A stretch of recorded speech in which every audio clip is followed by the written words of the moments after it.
शांति। अव्यक्त महावाक्य है, सार स्वरूप बनने से संकल्प और समय की बचत। 20/5/72 की ये महावाक्य है, सार स्वरूप बनने से संकल्प और समय की बचत। मास्टर बीज रूप की स्थिति में स्थित रहने का अभ्यास करते करते सहज इस स्मृति में अपने आप को स्थित कर सकते हो। बाबा कहते हैं कि मास्टर बीज रूप की स्थिति में स्थित रहने का अभ्यास करते करते सहज इस स्मृति में अपने आप को स्थित कर सकते हो। जैसे विस्तार और वाणी में सहज ही आ जाते हो, वैसे ही वाणी से परे विस्तार के बजाय सार में स्थित हो सकते हो। हद के जादूगर को समाने की शक्ति दिखाते हैं, तो आप बेहद के जादूगर विस्तार को नहीं समा सकते हो। कोई भी आत्मा सामने आवे, साप्ताहिक कोर्स 1 सेकंड में किसी को दे सकते हो। अर्थात साप्ताहिक कोर्स में जो भी आत्माएं में आत्मिक शक्ति व संबंध की शक्ति भरना चाहते हो, वह 1 सेकंड में कोई भी आत्मा में भर सकते हो। वह अंतिम स्टेज है। तो बाबा क्या कह रहे हैं कि साप्ताहिक कोर्स 1 सेकंड में किसी को दे सकते हो। अर्थात साप्ताहिक कोर्स से जो भी आत्माओं में आत्मिक शक्ति व संबंध की शक्ति भरना चाहते हो, वह 1 सेकंड में कोई भी आत्मा में भर सकते हो। वह यह अंतिम स्टेज है। जैसे कोई भी व्यक्ति दर्पण के सामने खड़े होने से ही 1 सेकंड में स्वयं का साक्षात्कार कर लेते हैं, वैसे आपकी आत्मिक स्थिति शक्ति रूप दर्पण के आगे कोई भी आत्मा आवे तो क्या 1 सेकंड में स्वस्वरूप का दर्शन और साक्षात्कार नहीं कर सकते हैं। वह स्टेज बाप समान लाइट हाउस और माइट हाउस बनने के समीप अनुभव करते हो, वह अभी यह स्टेज बहुत दूर है। बाबा पूछ रहे हैं कि वह स्टेज बाप समान लाइट हाउस और माइट हाउस बनने के समीप अनुभव करते हो, वह अभी यह स्टेज बहुत दूर है। जबकि संभव समझते हो तो फिर अब तक ना होने का कारण क्या है। जो संभव है लेकिन प्रैक्टिकल में अब नहीं है, तो जरूर कोई कारण होगा। ढीलापन ही क्यों है। ऐसी स्थिति बनाने के लिए मुख्य कौन से अटेंशन की कमी है। जब साइंस ने भी अनेक कार्य 1 सेकंड में सिद्ध कर दिखाए, सिर्फ स्विच ऑन और ऑफ करने की देरी होती है, तो यहाँ वह स्थिति क्यों नहीं बन पाती। मुख्य कौन सा कारण है। दर्पण तो हो, दर्पण के सामने साक्षात्कार होने में कितना टाइम लगता है। अभी आप स्वयं ही विस्तार से ज़्यादा जाते हो। जो स्वयं ही विस्तार में जाने वाला हो और कोई को सार रूप में कैसे स्थित कर सकते। तो बाबा क्या करे कि जो स्वयं ही विस्तार में जाने वाला है, वह और कोई को सार रूप में कैसे स्थित कर सकते। कोई भी बात देखते व सुनते व बुद्धि को बहुत समय की आदत होने के कारण विस्तार में जाने की कोशिश करते हो।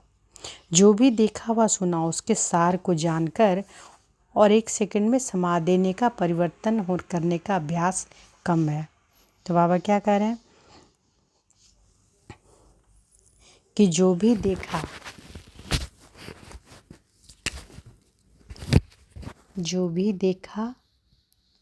व सुना उसके सार को जानकर और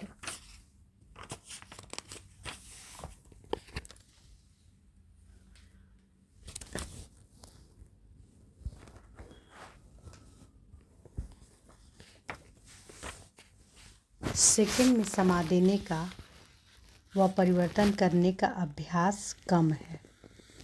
क्यों क्या के विस्तार में ना चाहते भी चले जाते हो।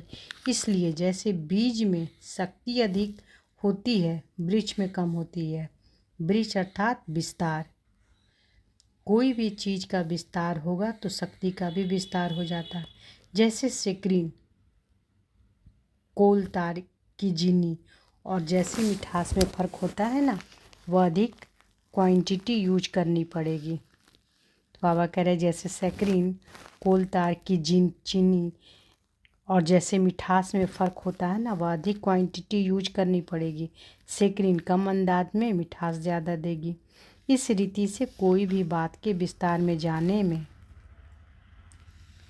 समय और संकल्प की शक्ति दोनों ही व्यर्थ चली जाती है।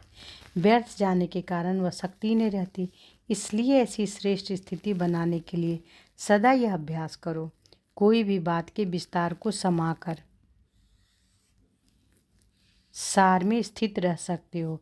ऐसा अभ्यास करते करते स्वयं सार रूप बनने के कारण अन्य आत्माओं को भी सेकंड में सारे ज्ञान का सार अनुभव करा सकेंगे। अनुभवी मूर्त ही अन्य को अनुभव करा सकते हैं। इस बात के स्वयं ही अनुभवी कम हो, इस कारण अन्य आत्माओं को अनुभव नहीं करा सकते हो। जैसे कोई भी पावरफुल चीज़ है, वह पावरफुल साधनों में कोई भी चीज़ को परिवर्तन करने की शक्ति होती है। तो बाबा क्या करें, जैसे कोई भी पावरफुल चीज़ में वह पावरफुल साधनों में कोई भी चीज़ को परिवर्तन करने की शक्ति होती है। जैसे अग्नि बहुत तेज अर्थात पावरफुल होगी, तो उसमें कोई भी चीज़ डालेंगे तो स्वतः ही रूप परिवर्तन में आ जाएगा। अगर अग्नि पावरफुल है नहीं है तो कोई भी वस्तु के रूप को परिवर्तन नहीं कर पाएंगे। ऐसे ही सदैव अपने पावरफुल स्टेज पर स्थित रहे तो कोई भी बातें जो व्यक्त दुनिया की वस्तु हैं, वह व्यक्त भाव में रहने वाले व्यक्ति हैं, आपके सामने आएंगे तो आपके पावरफुल स्टेज के कारण उन्हों की स्थिति और रूपरेखा परिवर्तन हो जाएगी। तो बाबा क्या कह रहे हैं, सदैव अपने पावरफुल स्टेज पर स्थित रहो तो कोई भी बातें जो व्यक्त भाव व व्यक्त दुनिया की वस्तुएं हैं, वह व्यक्त भाव में रहने वाली व्यक्ति हैं, आपके सामने आएंगे तो आपके पावरफुल स्टेज के कारण उन्हों की स्थिति रूपरेखा परिवर्तन हो जाएगी। व्यक्त भाव वाले का व्यक्त भाव बदलकर आत्मिक स्थिति बन जाएगी।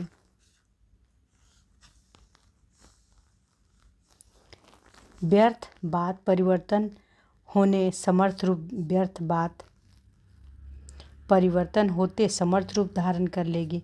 विकल्प शब्द शुद्ध संकल्प का रूप धारण कर लेगा। लेकिन ऐसा परिवर्तन तब होगा जब ऐसी पावरफुल स्टेज पर स्थित हो, कोई भी लौकिकता अलौकिकता में परिवर्तित हो जाएगी। साधारण असाधारण के रूप में परिवर्तित हो जाएंगे। फिर ऐसी स्थिति में स्थित रहने वाले कोई भी व्यक्ति व वैभव व वायुमंडल वाइब्रेशन वृत्ति दृष्टि के वश में नहीं हो सकते हैं। तो अब समझा क्या कारण है। एक तो समाने की शक्ति कम और दूसरा परिवर्तन करने की शक्ति कम, अर्थात लाइट हाउस माइट हाउस दोनों स्थिति में स्थित सदाकाल नहीं रहते हो। कोई भी कर्म करने से पहले जो बाप दादा द्वारा विशेष शक्तियों की सौगात मिली है उनको काम में नहीं लाते हो। सिर्फ देखते सुनते खुश होते हो, परंतु समय पर काम में न लाने कारण कमी रह जाती है। हर कर्म करने के पहले मास्टर त्रिकालदर्शी बनकर कर्म नहीं करते हो। अगर मास्टर त्रिकालदर्शी बन हर कर्म संकल्प करो, वचन बोलो, तो बताओ अब भी कोई कर्म व्यर्थ व अनर्थ वाला हो सकता है। बाबा कहते हैं कि अगर मास्टर त्रिकालदर्शी बनकर हर कर्म और संकल्प करो, वचन बोलो, तो बताओ कोई भी कर्म व्यर्थ व अनर्थ वाला हो सकता है। कर्म करने के समय कर्म के वश हो जाते हो। त्रिकालदर्शी अर्थात साक्षीपन की स्थिति में स्थित होकर इन कर्मेंद्रियों द्वारा कर्म नहीं करते हो, इसलिए वशीभूत हो जाते। वशीभूत होना अर्थात भूतों का आवाहन करना। कर्म करने के बाद पश्चाताप होता है, लेकिन उससे क्या हुआ, कर्म की गति व कर्म का फल तो बन गया ना। तो कर्म और कर्म के फल के बंधन में फंसने के कारण कर्म बंधनी आत्मा अपनी ऊंची स्टेज को पा नहीं सकती है।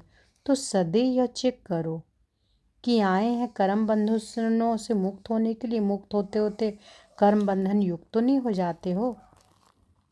तो बाबा क्या कह रहे हैं कि सदैव यह चेक करो कि आए हैं कर्म बंधनों से मुक्त होने के लिए, लेकिन मुक्त होते होते कर्म बंधन युक्त तो नहीं हो जाते हो।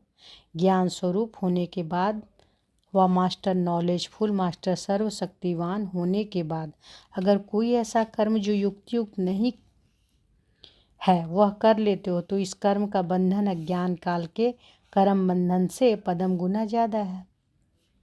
इस कारण बंधन युक्त आत्मा स्वतंत्र ना होने के कारण जो चाहे वह नहीं कर पाती।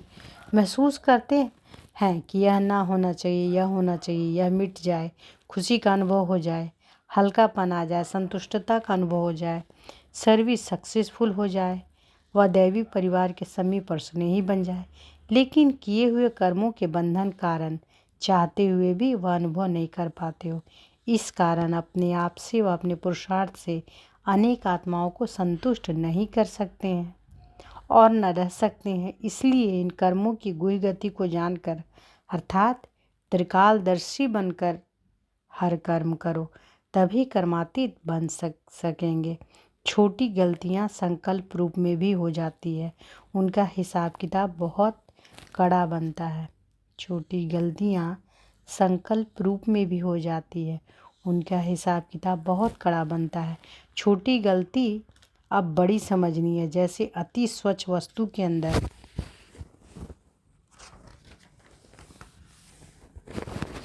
छोटा सा दाग भी दिखाई देता है, ऐसे ही वर्तमान समय अति स्वच्छ संपूर्ण स्थिति के समीप आ रहे हैं। इसलिए छोटी सी गलती भी अब बड़े रूप में गिनती की जाएगी। इसलिए इसमें भी अनजान नहीं रहना है कि यह छोटी छोटी गलतियाँ यह तो होंगी ही नहीं। अब समय बदल गया, समय के साथ साथ पुरुषार्थ की रफ्तार बदल गई। वर्तमान समय के प्रमाण छोटी सी गलती भी बड़ी कमजोरी के रूप में गिनती की जाती। इसलिए कदम कदम पर सावधान। तो बाबा सावधान करा रहे हैं।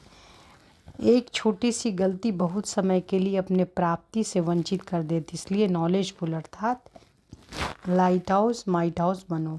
अनेक आत्माओं को रास्ता दिखलाने व दिखाने वाले स्वयं ही रास्ते चलते चलते रुक जाए तो औरों को रास्ता दिखाने के निमित्त कैसे बनेंगे। इसलिए सदा विघ्न विनाशक बनो। अच्छा, ऐसे सदा त्रिकालदर्शी कर्मयोगी बन चलने वालों को नमस्ते। तो बाबा क्या बोले कि ज्ञान स्वरूप होने के बाद वह मास्टर नॉलेजफुल मास्टर सर्वशक्तिवान होने के बाद अगर कोई ऐसा कर्म जो युक्ति युक्त नहीं है वह कर लेते हो तो इस कर्म का बंधन अज्ञान काल के कर्म बंधन से पदम गुना ज़्यादा है ना, क्योंकि अज्ञान काल में तो कुछ जान नहीं रहे थे। इस कारण बंधन युक्त आत्मा स्वतंत्र न होने कारण जो चाहे वह नहीं कर पाते।